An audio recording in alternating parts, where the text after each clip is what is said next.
I really learned that the power of one person answering the call of God, you don't know what's going to happen. Hi, I'm Claire Dewar Roberts. I was raised in Saskatchewan on a farm. All my life I lived there, went to school at Hoosier, Saskatchewan. My dad and mom were quite poor, but we didn't know we were poor until I got to high school. Horses were our main thrust because my sister and I could always have fun on horseback. And it was then that my brother came home from the States and we were jumping off and on them and having fun. And he said, the girls in the States are getting paid for doing that. So a light bulb went on in our head and we got a picture of a trick riding saddle, took it to Raleigh and McCormick and had them build us each a saddle, and we hit the rodeo trail. So for about, I would say 8 or 9 years, we were rodeo in the summertime, and I'd go to Bible school in the winter, but nobody in Bible school wanted to hear about it because I was probably sinning. So I graduated from Bible school all ready to go to the mission field. So I applied to the West Indies Mission. I'm not a snow person, so I like warm weather. And they turned me down. And I thought, for Pete's sake, I've done all of this for 3 years of studying, and now you're turning me down? But I got married instead. So it was when my youngest son was still in school that we sponsored a young boy from Haiti through Compassion. And I always thought I might get to meet him. And then in '91, I was talking to my friend in BC, and she was going down the next year, so I jumped at the chance. We were living in Salmon Arm at the time, drove out to BC and met Ruby and another gal. Within 2 hours, we were at the airport and on the plane to Haiti. And I met the young boy that we'd been sponsoring, and it was a real thrill to meet him. His name is France, and we've kept in touch ever since. And that's when I met Pastor Luke, and we went out to his place for about 3 days. And as I was leaving, he said, we have 3 children in our home and we have nothing to feed them. I don't have any money. Do you think you can help me? And God tapped me on the shoulder and said, you can do that. So I said, sure I can. I didn't know where I was going to get any money, but I thought, yeah, I can do that. I can. So I went home and conned my relatives and friends into helping send money down there. I don't remember her going down there, but I really remember her when she came back. And when she said she conned her friends and family, yeah, that's what she did. She came back with a load of pictures and said, here, you need to sponsor this one, you need to sponsor this one, you need to sponsor this one. And she really didn't ask.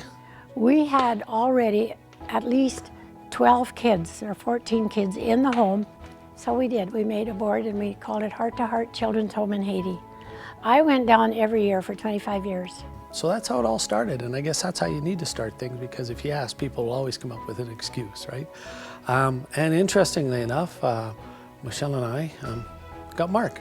Luke's brother Mark was 5 years old. He was given away by his parents to somebody that said they would put him in schooling, and they didn't. They made him a slave child. So Mark was a slave child for 7 years, from age 5 to 12 years old. And at this time, Luke got saved one day in the middle of the street. He got saved. And he went and brought Mark out of the children and brought him down to the children's home. So Mark started school at 12 years old in grade 1. And he went 12 years and graduated from school. Knowing Mom the way I do, there's always something going on. She always has something up her sleeve. My son was in charge of the Bible school in Calgary. Eastside City Church had a Bible school. And so I wrote and said, see if they would take Mark. And it took us a whole year to bring Mark to Canada. Mark was different right from the get-go. Anybody who starts school at 12 and is diligent and graduates first in their class when they're 24, there's something to them. For a Haitian to get out of Haiti and want to go back is unheard of. It's very rare. And so you knew that he was either crazy or it was God, one of the two.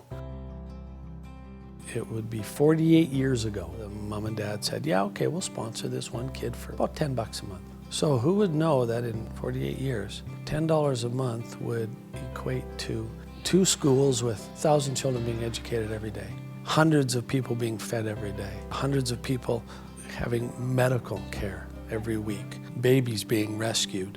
But more importantly, how many people have gotten saved through this whole endeavor? You know, Mom and we all in this circle, we think this is fantastic. You know, the power of one. But how many times has that been multiplied throughout history where one person, and then it just grows like a flower bed, and it just blooms and blooms and blooms. And the Bible talks about you don't despise small beginnings. Here's a railway man and his wife in a town in Saskatchewan that has under 100 people. You know, look on the surface, you think, who are they? What can they do? You know, they're run-of-the-mill people that, you know, they're just like everybody else is. But when you answer the call of God, when you say, here I am, Lord, use me, that's when the special happens. Because now you look at all this years later. And that's really the power of one who answers the call of God. You just don't know. People say, well, how did you do this? Look what you've done. And I said, you know, I didn't do it. I maybe have helped somebody to do it, but I really didn't do it. God did it all. I just was the person that said yes. And I've often wondered, how many other people did Luke say, can you help me, before I came along? You never know about these things because it just kind of happens. But I'm very proud of them and the things that they've done. And it's an honor to be part of what's going on in Haiti today. My heart's still down there. I love Haiti.